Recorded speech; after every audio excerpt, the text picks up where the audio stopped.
औज़ुबिल्लाहिमिनश्शैतानिर्रजीम बिस्मिल्लाहिर्रहमानिर्रहीम। अस्सलाम वालेकुम एवरीवन। आज का जो हमारा टॉपिक है वो है पेरिफेरल नर्व। अब पेरिफेरल नर्व के अंदर हमारी जो है वो 3 लेयर्स को हमने डिस्कस करना है, एंडोन्यूरम, पेरी और एपी। अब इसके अंदर जो पहली लेयर है वो है आपकी एंडो। इसके अंदर इसको हम कहते हैं इनर लेयर। अब इसका मतलब ये होता है कि it is a thin sportive connective tissue that initiates and support individual myelinated nerve fibres. अब ये पतली इसलिए होती है कि जो एक्सॉन्स होते हैं ना वो इस तरीके से डेलिकेटली बनाए जाते हैं, इतने डेलिकेट होते हैं कि वो जो बिल्कुल सिंगल ऐसी लेयर होती है थिन, उसके अंदर से जो है वो क्रॉस होते हैं, और ज़्यादा मोटी लेयर्स के अंदर वो सिग्नल्स क्या होते हैं, डिस्टर्ब होते हैं। तो इसी वजह से जो एक्सॉन्स होते हैं जो है वो बहुत ज़्यादा डेलिकेट होते हैं। And is a supportive connective tissue that initiates and support individually myelinated nerve fibre, यानी कि ये दोनों एक्सॉन्स और माइलन्स, एक्सॉन्स और माइलन दोनों। अब माइलन आपको पता है ना क्या होता है कि आपकी जो फास्ट ट्रांसमीटर्स होते हैं ना, वो माइलन जो सा होता है वो उसके लिए हेल्पफुल होता है। जो माइलन शीट्स होती हैं वो आपके जो सिग्नल्स होते हैं वो ट्रांसफ़र करने में वो क्या कहते हैं, ये फास्ट होती हैं। ठीक है, तो एक्सॉन्स और माइलन्स को क्या होती है, फिजिकल सपोर्ट देती है। एंड इंडिविजुअली माइलिनेटेड फाइबर, यानी कि हर सिंगल जो एक्सॉन्स होते हैं, यहाँ पे हर जो सिंगल एक्सॉन है इसको किसने कवर किया हुआ है, आपकी एंडोन्यूरम ने। ठीक है, तो हर एक वायर के ऊपर उसकी जो अपनी एक जो लेयर होती है, जो प्लास्टिक लेयर होती है, उसको क्या कहते हैं, एंटीन्यूरम। Single may be affected in GBS. अब जीबीएस आपको पता है कि आपको ये ऑटोइम्यून डिजीज़ होती है जिसके अंदर आपको असेंडिंग जो वीकनेस है वो देखने को मिलती है। अब इसके अंदर वो क्या करता है, जो माइलिन एंडोन्यूरम के अंदर होता है ना, तो जो जीबीएस में जो आपके इम्यून सिस्टम होता है वो आपकी माइलिन के ऊपर क्या कर देता है, अटैक कर देता है। ठीक है, जब माइलिन के ऊपर अटैक होता है तो आपकी जो आपको सिम्टम्स क्या देखने को मिलते हैं, असेंडिंग वीकनेस देखने को मिलती है। और एंटीन्यूरम जो सा होता है वो क्या हो जाती है, इन्फ्लामेशन उसकी होना स्टार्ट हो जाती है। जब उसकी इन्फ्लामेशन होती है तो उसकी वजह से क्या होती है, जो नर्व्स की कंडक्शन होती है वो क्या हो जाती है, स्लो हो जाती है। ठीक है ना, और उसी वजह से जब पेशेंट आपके पास आता है तो वो कहता है जी मुझे पैरों से बहुत चला नहीं जाता, वीकनेस हमें मेरे जो है ना वो होना स्टार्ट हो गया, पैरालिसिस होना स्टार्ट हो गया। और वो पैरालिसिस तो पहले तो वीकनेस की हिस्ट्री देते हैं, फिर उसके बाद वो पैरालिसिस की तरफ आते हैं जब ऐसा ऐसा बीमारी जो है वो बढ़ती चली जाती है। पैरी का मतलब ये होता है कि अराउंड सराउंडिंग। ठीक है, अब इसके अंदर वो ब्लड नर्व परमेबिलिटी बैरियर, अब ये ना बड़ा इंपॉर्टेंट फंक्शन रोल प्ले करती है। अब ना बहुत सारे जो एक्सॉन्स होते हैं ना, यानी कि मैनी ऑफ एक्सॉन्स ये मिल के आपके फेसिकल्स बनाते हैं। ठीक है, ये जो फेसिकल्स होते हैं ना बेसिकली इनको जो सराउंड करती है वो आपकी पेरिन्यूरम होती है। यानी कि जो ज़्यादा सारे एक्सॉन्स का बंडल होता है उसको कहते हैं आपके, अब ये देखिए सारे एक्सॉन्स है ना, इनका सारों का जो बंडल है उसको कौन कवर कर रही है, आपकी ये वाली लेयर। ठीक है, ये ऊपर वाली ये वाली लेयर कवर कर रही है। ठीक है, इसको कहते हैं पेरिन्यूरम। ठीक है, तो इसको कहते हैं जो सारा बंडल होता है उसे फेसिकल कहते हैं। तो उसको वेसिकल्स के अंदर सारे एक्सॉन्स होते हैं, उनको सारे को कौन सराउंड कर रही होती है, पेरिन्यूरम। अब इसका जो मेन मैं आपको फंक्शन बता रहा था वो है ब्लड नर्व परमेबिलिटी। अगर आपसे कोई एग्जाम में पूछे ना which layer is blood nerve permeability have function, वो आपका ये होता है, इसके अंदर ये होता है कि जो आपके ब्लड से, अब हर चीज़ ब्लड से नर्व में तो नहीं जा सकती ना, अब बहुत सारे टॉक्सिन्स भी होते हैं। अब जो टॉक्सिन्स वगैरह होते हैं, बहुत सी चीज़ें होती हैं, तो उनसे प्रोटेक्शन जो उनसे होती है वो पेरिन्यूरम प्रोवाइड करती है। ठीक है, तो इसलिए जो पेरिन्यूरम होते हैं उसको हम ब्लड नर्व परमेबिलिटी बैरियर भी कहते हैं। एपिन्यूरम जो अच्छा surround vesicles of nerve fibre, इसका मतलब ये होता है कि जो नर्व्स होती हैं ना वो बहुत सेंसिटिव होती हैं ना, तो अगर केमिकल्स एंटर हो जाएं उसके अंदर तो उसकी वजह से हमें क्या हो जाते हैं, पैरालिसिस वगैरह इस चीज़ों की कंडीशन होती है। इस वजह से जो पेरिन्यूरम होती है वो हमारी जो प्रोटेक्शन के अंदर जो है वो हेल्प करते हैं। तो इसलिए बहुत सारी जो बंडल्स होती हैं उनको कवर कौन सी कर रही होती है, पेरिन्यूरम कर रही होती है। अब एपिन्यूरम बेसिकली क्या होता है, dense connective tissue that surround, मतलब कि अभी जितनी भी है ना, चाहे एंडो है चाहे पेरी, इन दोनों को कवर कौन कर रहा होता है, एपी। अब ये बंडल्स हैं, ये भी इसके अंदर ये जो आपको डॉट नज़र आ रही है ये सारे एक्सॉन्स हैं। ठीक है, और इसको जो ये जो बंडल ये जो चीज़ है ना, ये आपकी पेरिन्यूरम है, और इस पूरे को जो कवर किया हुआ है वो आपकी एपिन्यूरम ने किया होगा, जो कि आपकी सबसे आउटर लेयर होती है, सबसे बाहर की जो लेयर होती है वो होती है, और ये सबसे ज़्यादा स्ट्रॉन्ग होती है। ठीक है ना, सबसे ज़्यादा स्ट्रॉन्ग लेयर आपकी होती है एपिन्यूरम होती है, डेंस होती है, बहुत ज़्यादा मोटी होती है, और पूरी नर्व जो ट्रंक होती है और ब्लड वेसल्स होते हैं उनको क्या कहते हैं, फेसिकल्स एंड ब्लड वेसल्स, इन सारों को क्या करती है, कवर करती है। इंपॉर्टेंटली ब्लड सप्लाई को भी होल्ड करती है, इसके अलावा स्ट्रेचिंग और बेंडिंग और ट्रॉमा के अंदर जो है वो हेल्प आउट करती है। अब नीचे वो कहता है आ जाता है neural neuronal response to axonal injury, यानी कि अगर एक्सॉन्स की इंजरी हो जाए तो आपका न्यूरोनल रिस्पॉन्स क्या होगा। अब वो तीन चीज़ें उन्होंने यहाँ पे बताई हुई हैं। पहले उसने बताया हुआ क्रोमेटोलाइसिस, फिर है एक्सोनल रिट्रैक्शन और फिर है वेलरियन डिजनरेशन। क्रोमेटोलाइसिस का मतलब ये होता है कि ये आपके सारे निजल सब्सटेंस हैं और होते किसमें, रफ एंडोप्लाज्मिक रेटिकुलम, जो क्या करते हैं, शो करते हैं जब हम कलर देते हैं। ये आपका न्यूक्लियस है। अब जब भी आपकी एक्सोनल इंजरी होगी, मतलब कि आपकी जब भी एक्सोनल इंजरी होगी तो ये जो निजल सब्सटेंस होते हैं वो क्या हो जाते हैं, इधर उधर फैल जाते हैं। बेसिकली काम क्या करते हैं, प्रोटीन बनाने में क्या करते हैं, हेल्प करते हैं। प्रोटीन की सिंथेसिस को क्या करते हैं, ज़्यादा करते हैं। अब जब इंजरी होगी तो प्रोटीन की डिमांड क्या हो जाएगी, बढ़ जाएगी। तो जब प्रोटीन की डिमांड बढ़ जाती है तो निजल सब्सटेंस बॉडीज जो होती है वो फैल जाती हैं, ठीक है ना। इसलिए जो स्टेन हम करते हैं ना उसके ऊपर हमें क्लियर नज़र नहीं आती, ठीक है। यहाँ पे भी ये लिखा हुआ है कि डिस्पर्शन ऑफ निजल यानी कि फैल जाते हैं थ्रू आउट साइटोप्लाज्म, सारे साइटोप्लाज्म में, not visible on stain. Neuronal cell body reaction reflecting increase protein synthesis in effort to repair, मतलब कि एक्सॉन्स को दोबारा बनाने के लिए जो प्रोटीन है वो हेल्पफुल है। अब प्रोटीन की सिंथेसिस कौन कर रहा है, निजल। अब वो फैल जाते हैं प्रोटीन की सिंथेसिस के लिए। जब प्रोटीन और आपकी ऑर्गेनेलीज, प्रोटीन प्लस ऑर्गेनेलीज, जब ये इसकी डिमांड बढ़ जाती है उसकी वजह से आपकी जो स्पेस होती है वो ज़्यादा चाहिए होती है, जिसकी वजह से आपका जो साइज़ होता है वो क्या हो जाता है, बढ़ जाता है, ठीक है। यहाँ देखिए इसका जो साइज़ है वो क्या हो गया, बढ़ गया। और न्यूक्लियस को वो साइड पे कर देते हैं क्योंकि मिड के अंदर जो है वो बनने का अमल जो है वो ज़्यादा हो जाता है, जिसकी वजह से आपका जो न्यूक्लियस होता है वो ज़रा साइड पे हो जाता है। और प्रोटीन की जो क्योंकि सिंथेसिस क्या हो जाती है, ज़्यादा हो जाती है, इसलिए वो कहता है एक तो सेलुलर, एक तो स्वेलिंग होना स्टार्ट हो जाती है क्योंकि निजल जो सा वो फैल जाता है। और न्यूक्लियस को क्या करते हैं, भाईजान थोड़ा सा साइड पे हो जाए, हमें जो सा वो अपना काम करने दें। इसको कहते हैं क्रोमेटोलाइसिस। यानी कि क्रोमेटोलाइसिस का सिंपल मकसद ये है कि निजल सब्सटेंस फैल जाती है, प्रोटीन की डिमांड बढ़ जाती है, एक्सॉन्स को रिपेयर करने के अंदर वो क्या करती हैं, हेल्प करती हैं। और उसका रिएक्शन शो ये होता है कि आपका सेल जो सा वो बढ़ जाता है, फूल जाता है और न्यूक्लियस आपका साइड पे हो जाता है। एक्सोनल रिट्रैक्शन का क्या मतलब होता है, ये वाली फेज। अब इसके अंदर जो बिल्कुल उसके पीछे वाला पार्ट होता है ना वो दोबारा से रीग्रोथ करना स्टार्ट हो जाता है। यानी कि ये आपका प्रॉक्सिमल पोर्शन है ना, ये आपका प्रॉक्सिमल है, ये आपका डिस्टल है, यानी एक्सॉन्स का। अब प्रॉक्सिमल जो क्या होता है, जो सेल बॉडीज़ के पास जो डैमेज हिस्सा अनस्टेबल हो जाता है ना, यानी कि जो थोड़ा सा पीछे रह जाता है वो दोबारा से क्या बनाना स्टार्ट कर देता है, स्पॉट्स निकलते रहते हैं। यानी कि दोबारा से वो बनना, टूटा हुआ हिस्सा जो होता है वो पीछे से दोबारा से नया रास्ता बनाना स्टार्ट कर देता है। और उसकी हेल्प कौन करता है, पेरिफेरल नर्वस सिस्टम में श्वान सेल्स। श्वान सेल जो होते हैं वो उनको गाइड करते हैं दोबारा से एक्सॉन्स की रीजनरेशन में, जो उसके बिल्कुल ये पीछे वाला हिस्सा होता है और वो क्या होता है, बनना स्टार्ट कर देता है। इसको कहते हैं एक्सोनल रिट्रैक्शन, उसका दोबारा बनने का अमल, दोबारा से न्यू स्प्रोट्स बनने का अमल। वेलेरियन डिजनरेशन के अंदर ज़रा डिफरेंट सीन होता है। अब जहाँ आपको पता है कि फॉर एग्जांपल ये आपकी तार है और आपकी ये एक मीटर से कनेक्ट है। फॉर एग्जांपल अगर ये मीटर से टूट जाए यहाँ से, ठीक है ना। अब फॉर एग्जांपल मैं यहाँ पे ये फॉर एग्जांपल टूट गई, ठीक है। जब जैसे ही टूटेगी तो भाई इसका कनेक्शन तो यहाँ से लॉस्ट हो जाएगा। जैसे ही लॉस्ट होगा तो वो दोबारा से बनने, अब उसको तो वो उस तरीके से तो वो बनेगी नहीं।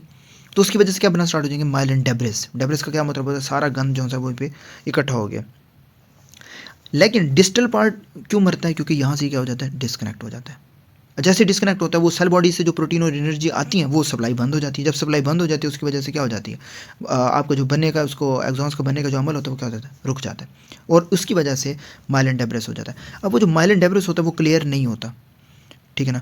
अब जब क्लियर नहीं होता, यहाँ पे सारा पड़ा रहता है, उसकी वजह से माइलिन की जोन से है वो क्या हो जाना स्टार्ट, ऑलिगो जो डेंड्रोसाइट्स होते हैं वो क्या होना स्टार्ट हो जाते हैं, ज़्यादा उनकी जो ग्रोथ होती है वो रुक जाती है ऑलिगो डेंड्रोसाइट की। और उसकी वजह से ग्लोसिस बनना स्टार्ट हो जाता है। क्या बनना स्टार्ट हो जाता है, ग्लियोसिस। या माइलिन डेब्रिस वो कहते हैं सेंटर में persistent of myelin debris reactive gliosis prevent axon regeneration. यानी कि इस वजह से, डेब्रिस की वजह से जो एक्सॉन्स की रीजनरेशन है वो नहीं होती। क्यों, क्योंकि ओलिगोडेंड्रोसाइट्स क्या हो जाते हैं, यहाँ पे आपके जो ओलिगोडेंड्रोसाइट्स होते हैं वो बढ़ जाते हैं, ठीक है। सो ये आपका है न्यूरोनल रिस्पॉन्स। इसमें क्रोमेटोलाइसिस है, फिर एक्सॉन्स बनना होता है, फिर वेलेरियन है क्योंकि उसके ऊपर सिग्नल नहीं मिलता और यहाँ पे आपके एक्सॉन्स बनना बंद है। न्यूरोट्रांसमीटर। अब न्यूरोट्रांसमीटर्स के अंदर आपका फर्स्ट आ जाता है एसिटाइलकोलिन। एसिटाइलकोलिन बेसिकली होता क्या है, आपका मेमोरी, लर्निंग, अटेंशन, मूवमेंट, इन सारों के अंदर, ये मसल कॉन्ट्रैक्शन, अब इन सारों के अंदर आपका एसिटाइलकोलिन क्या होता है, काम कर रहा होता है, ठीक है। अब फॉर एग्जांपल वो कहता है इसकी लोकेशन कहाँ से होती है, माइनर्ड, यानी कि फोर ब्रेन से, आपकी बेसल न्यूक्लियस ऑफ माइनर्ड, ये आपको याद करना पड़ेगा कि फोर ब्रेन से ये रिलीज़ होता है, इसकी सिंथेसिस होती है। सबसे इंपॉर्टेंट इसमें आपकी ये होती है कि आपका एसिटाइलकोलिन अल्जाइमर डिजीज़ के अंदर कम हो जाता है। अब अल्जाइमर डिजीज़ बेसिकली होती क्या है, ऐसी डिजीज़ होती है जिसके आपके अंदर आपका जो बेसल न्यूक्लियस ऑफ माइनर्ड है ये क्या हो जाता है, इसके जो न्यूरॉन्स है वो क्या हो जाते हैं, डैमेज हो जाते हैं। क्यों, इसके अंदर आपके बीटा एमाइलॉइड प्लॉक्स बनना स्टार्ट होते हैं, बीटा एमाइलॉइड। अब ये जो सा होता है वो आपके एसिटाइलकोलिन को कम कर देता है। अब जैसे ये न्यूरॉन्स को डैमेज करता है उसकी वजह से एसिटाइलकोलिन कम हो जाता है, और इसी की वजह से हमें मेमोरी लॉस, ये अल्जाइमर डिजीज़ का पेट क्वेश्चन आता है कि पेशेंट में मेमोरी लॉस है और साथ डेमेंशिया को वो मेंशन करता है। तो इसके अंदर क्या हो जाता है, आपका एसिटाइलकोलिन जो होता है वो कम हो जाता है। हंटिंगटन डिजीज़ के अंदर वो क्या कहते हैं, जो आपका स्ट्रेटम का जो न्यूरॉन्स होते हैं वो क्या हो जाते हैं, डिस्ट्रॉय होते हैं, और इसकी वजह से ऑटोमेटिकली जो है वो आपके एसिटाइलकोलिन और डोपामीन, क्योंकि एसिटाइलकोलिन और डोपामीन क्योंकि बैलेंस में चलते हैं तो इसकी वजह से एसिटाइलकोलिन कम हो जाता है और इसके अंदर आपका जो डोपामीन होता है वो ज़्यादा हो जाता है। और इसी वजह से जब डोपामीन ज़्यादा होता है तो उसकी वजह से आपको अनकंट्रोल्ड मूवमेंट देखने को मिलती है, जिसे हम कहते हैं कोरिया, जिसके अंदर क्या हो जाती है, अनकंट्रोल्ड मूवमेंट होती है। अगर बैलेंस नहीं रहेगा डोपामीन और एसिटाइलकोलिन के अंदर, यानी कि एसिटाइलकोलिन और डोपामीन कि अगर बैलेंस नहीं रहेगा तो उसकी वजह से क्या होगा, मूवमेंट आउट ऑफ कंट्रोल होना स्टार्ट हो जाएंगे। नेक्स्ट इंपॉर्टेंट डिजीज़ है पार्किंसंस। अब इसके अंदर हमारे जर की मूवमेंट्स पेशेंट के अंदर देखने को मिलती है, ठीक है, ट्रेमर्स देखने को मिलती हैं क्यों, अब वही बात है कि एसिटाइलकोलिन और डोपामीन क्या करते हैं, बैलेंस के साथ चलते हैं। अब वो बैलेंस के साथ अगर नहीं चलेंगे तो उसकी वजह से क्या है, एसिटाइलकोलिन जब हमारी बॉडी के अंदर ज़्यादा हो जाएगा, डोपामीन ऑलरेडी कम हो जाएगा। जब वो कम होगा उसकी वजह से ट्रेमर्स और रिजिडिटी हमें देखने को मिलेगी पेशेंट्स के अंदर, और इसके अंदर हम बेसिकली एंटीकोलिनर्जिक यूज़ करते हैं। डोपामीन अब डोपामीन आ गया तो अब डोपामीन का काम क्या होता है, मूवमेंट को कंट्रोल करना। किसको कंट्रोल करना, मूवमेंट को। मोटिवेशन, हमें जितनी भी मोटिवेशन वगैरह मिलती है किससे मिलती है, रिवार्ड, मोटिवेशन, ये कौन कंट्रोल कर रहा होता है, वो आपका डोपामीन, मतलब रिवार्ड, मोटिवेशन, मूवमेंट, ठीक है, प्लेयर, तो ये सारी चीज़ें कौन कंट्रोल कर रहा होता है, डोपामीन। पार्किंसंस के अंदर आपका जो सा होता है वो डोपामीन कम हो जाता है। सेम है, आपके जो सब्सटेंशिया नाइग्रा होते हैं ना, ये आपके बेसिकली बनते कहाँ से, वेंट्रल टगमेंटम से। अब इसके अंदर क्या होता है, बेसिकली आपका जो सब्सटेंशिया नाइग्रा की जो डोपामिनर्जिक न्यूरॉन्स होते हैं वो डिस्ट्रॉय हो जाते हैं। जब वो डिस्ट्रॉय हो जाते हैं तो जो डोपामीन जो होता है वो मूवमेंट स्टार्ट करता है। अब उसकी वजह से जो हमें देखने को मिलते हैं वो ब्रैडीकाइनेसिया, ट्रेमर्स, रिजिडिटी, और इसकी वजह से होता है। तो डोपामीन कम तो बॉडी की जो सी है, हम क्योंकि मूवमेंट नहीं हो रही ना, तो डोपामीन कम है तो मूवमेंट ऑलरेडी क्या हो जाती है, स्लो हो जाती है, ठीक है ना। और इसके अंदर हमें ट्रेमर्स जैसे रेस्टिंग ट्रेमर जैसे सिम्टम्स देखने को मिलते हैं। हंटिंगटन डिजीज़ के अंदर वो ये बैलेंस वाला काम है। अब इसके अंदर क्या हो जाता है, सेम गैबा और एसिटाइलकोलिन नॉर्मली जो है वो डोपामीन को क्या करते हैं, रोकते हैं।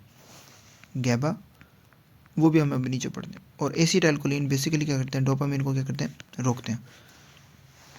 हंटिंगटन में दोनों चीज़ें क्या हो जाती हैं, कम हो जाती हैं। अब ये दोनों चीज़ें क्या होगी, कम, और ज़्यादा क्या हो गया, डोपामीन, ठीक है। तो एसिटाइलकोलिन में आपने ऊपर से पढ़ा था ना कि एसिटाइलकोलिन कम हो जाता है और डोपामीन ज़्यादा हो जाता है, तो इसके अंदर भी यही चीज़ होती है ना कि डोपामीन तो ऑलरेडी ज़्यादा हो जाएगा ना, और इसकी वजह से क्या हो जाती है, सबसे इंपॉर्टेंट चीज़ होती है, हमें जर की मूवमेंट्स देखने को मिलती हैं, जर की मूवमेंट, और इसको हम कहते हैं कोरिया, ठीक है ना। नेक्स्ट वो कहता है स्किज़ोफ्रेनिया। इसके अंदर क्या होता है कि आपका जो लिम्बिक पाथवेज होते हैं, बेसिकली मीज़ोलिम्बिक पाथवे, मीज़ोलिम्बिक पाथवे, ये क्या हो जाते हैं, ओवर रिएक्टिव हो जाते हैं। जब ये ओवर एक्टिव हो जाते हैं तो उसकी वजह से क्या हो जाता है, डोपामिन ज़्यादा। अब जब डोपामिन ज़्यादा हो जाता है तो उसकी वजह से हमें फॉल्स परसेप्शन देखने को मिल जाते हैं, अजीब सी हॉलिसिनेशंस, डेल्यूजन्स हमें देखने को मिलती हैं। क्या देखने को मिलती हैं, डेल्यूजन्स, हॉलिसिनेशंस, मतलब ऐसे अजीब से जो है ना वो ख़यालात दिमाग के अंदर ऐसे ऐसे अजीब सी सोचें आना जो है वो स्टार्ट हो जाती हैं इसके अंदर, ठीक है ना। और बाकी डिप्रेशन के अंदर आपको पता है आपका जो, अब साफ सी बात है, डोपामिन कम तो मोटिवेशन भी कम, प्लेयर भी कम, आपकी एक सोचने समझने की एक आपके अंदर एक ताकत होती है वो क्या हो जाती है कम। तो डिप्रेशन के अंदर वो ऑटोमेटिकली क्या हो जाता है, कम हो जाता है आपका डोपामिन। नेक्स्ट आ गया आपका गैबा। अब गैबा क्या काम करता है, गैबा की लोकेशन क्या होती है आपकी न्यूक्लियस अकम्बेंस, यानी कि बेसल गैंग्लिया से क्या होता है ये सिंथेसिस होता है। अब पहले पहले इसका मेन काम क्या होता है, एक तो ये इनहिबिट करता है न्यूरोट्रांसमीटर्स को। इसके अलावा पहला पहला काम क्या होता है, एक तो ये इनहिबिटरी न्यूरो ट्रांसमीटर्स।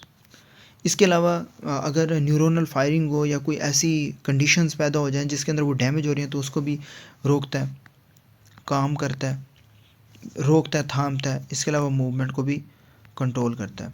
ये तीनों चीज़ों को कौन करता है, गैबा। अब आपको पता है जो हमारे पास मेडिसिन आती हैं गबीका की या इन चीज़ों की, तो अब ये पेशेंट्स ज़्यादा से ज़्यादा यूज़ क्यों कर रहे होते हैं, एक तो सबसे ज़्यादा एक वो बना लेते हैं कि हम यूज़ करेंगे तो उसकी वजह से बिल्कुल सोए रहेंगे, ठीक है ना। तो वो काम बिल्कुल कामनेस और मूवमेंट और बिल्कुल चीज़ें स्लो डाउन कर देता है गैबा।